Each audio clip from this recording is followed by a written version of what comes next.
Welcome, everyone, to the Empath community conversation. Glad to be here. Jeremy, your host. As always, we invite everyone to go check out our website, empathx.org. Over there, you can find an archive of all of our meetings, find a schedule, you can find a place to join the Facebook group, make a contribution, and as always, join this weekly gathering of Community Without Conditions, where we invite everyone to bring what is uniquely theirs. This week, Brian's going to be facilitating some time and discussion for us, and then we'll hop off the camera and chat it up and drop into some connection space. So, Brian, glad to have you, buddy. You bet. Glad to be here. So tonight we're going to be talking about fear and releasing fear or not having fear. Or maybe it really is about having fear. But we'll talk a little more about it. So what is fear? Like fear is sort of an apprehension. Here, it's sort of an apprehension of something maybe you don't want to happen or something that has happened in the past that you don't want to have happen again and can be a conscious thing, could be a subconscious or unconscious thing. Like maybe there's some guy that did something horrible to me when I was a kid. And then every time I drive by a neighborhood that reminds me of that neighborhood, I'll get an uneasy feeling. Or something else that might remind me of something in my past. Might be a tone of voice or a color or a scent or something else that might remind me of something in my past that was an unpleasant experience. So then when I'm going through daily life, suddenly I experience this sensation that I can't really identify or, well, what's that about? Or where'd that come from? Or some kind of thoughts that may be conscious, but may just be sort of an underlying sense of dread or discomfort of some sort. And the thing about fear is that I think on some level, fear is designed to help us. Like, if you know that there are certain types of snakes that are poisonous that could hurt you if they bite you, then if you see that snake, you know, oh, I need to stay away from that snake. But maybe it gets out of that realm and it becomes a thing about snakes, so that anytime you see any snake, you're freaking out because it might be poisonous. Even if you know your snakes, sometimes, might still be an issue. Or, I know snakes pretty well. I grew up in Cajun country, Louisiana, and we saw lots of different types of snakes down there.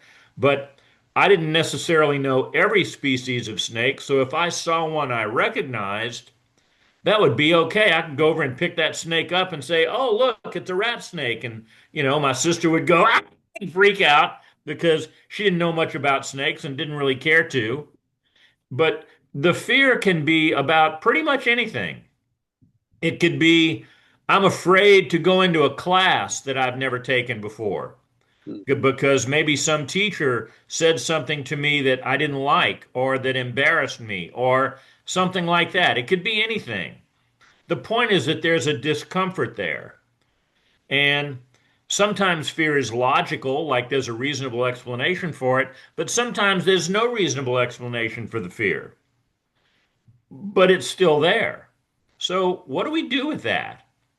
And it's again, because it's me talking about it, it's not so much what there is to do about it as who there is to be about it, but there is a process. I mean, the thing that most fear responses have in common is that there's a physical discomfort and or some brain stuff going on and thoughts about an event or thoughts of anticipation of what could happen. Like we could have fear about something in the future. But the thing about almost all fear is that it has some root cause in the past. So if we can identify what that item is back there, we can notice that and go, oh, okay, well, that's just because of this thing back there. Logically, that may make sense, but we still have a brain that does stuff with it, whether it makes sense or not. And we have a body that generates feelings and sensations and, tension or a dis-ease happening. And what do we do with all of that? Well, my teaching goes around noticing, being the observer of. bearing witness to. If we can notice the thoughts in our brain, even if they get really loud and powerful, the very fact that we can notice them separates us from them, and then they can just be there doing whatever. Oh, okay, there's my brain doing that. Or maybe there's a sensation I get in my body. Well, I can notice that sensation in my body. What if I've gotten to the point that I'm physically shaking about it? I can notice that my body is physically shaking about it. And the very fact that I'm noticing it separates the real me from it, and it begins to ease. And I can do things like smile or just kind of shake it out or laugh or sing or just take some deep breaths. Any and all of those things are great at altering your brain and body chemistry to reduce that sort of thing. But the most powerful tool I think we have in our tool belt, as it were, is the noticing. Because your noticer, that which notices your thoughts or your body or your life circumstances, is for me my essence, my essential nature, which is bigger than whatever it is it's noticing.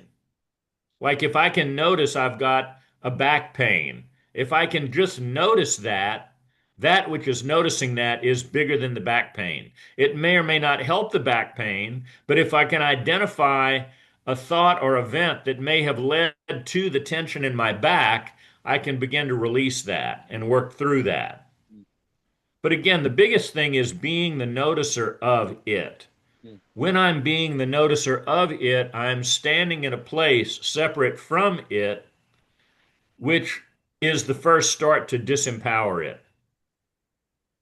And when I notice that for example, I walk into a room of 50 people that I've never met before, it's fine if I'm in front of that room speaking to them. You could put me in a room with 5,000 people in front of me and I'm fine. But if you put me in the middle of 10 or 15 people I don't know, I get uncomfortable because I don't know them. I don't know what that's going to be like. I've been in rooms where I didn't have anything in common with people. And until I know more about them, I don't know if I have anything in common with them or not. And I don't know how superficial they may be. I don't know what their mindset is or what their political party or beliefs might be. And any and all of that is just brain chatter. Mm-hmm. But if I don't release that thought within 15 or 20 seconds, there's a chemical that begins to get generated in the brain that then hits my body, and then my body's feeling stuff because of the chemicals in my brain, and then my brain notices the feelings in my body caused by the chemical in the brain, and then my brain's freaking out about my body freaking out about my brain freaking out, and next thing I know, I'm in a loop, and I'm in big trouble. Until I notice it and then go, oh, there's that thing again. Mm-hmm. And I can either be judgmental and go, oh, there's that thing again. How could I allow that to happen? Or I could just offer myself up a little grace and self love and less self deprecation, no judgment, and detach from that and go, oh, that would be something that my brain does occasionally. Let that go. But the thing about all fear is that it almost never happens because of something in the moment. It happens because of something in the past that either the present moment reminds us of that thing in the past, or we're concerned about a moment in the future that was justified by something that happened in the past. None of that has anything to do with here and now. So being present to, bearing witness to, being the noticer of any of the thoughts or bodily sensations, the very act of being aware of it drops us back a step from it. And we can begin to settle back down and ease down. And then we can have the fear, but the fear doesn't have to have us. And that may or may not be a sufficient explanation to relieve your fears. But if you notice that you still have them, notice that and begin to work with where that might come from. But I'm willing to bet it usually has something to do with something in the past that has nothing to do with now whatsoever. Mm, mm.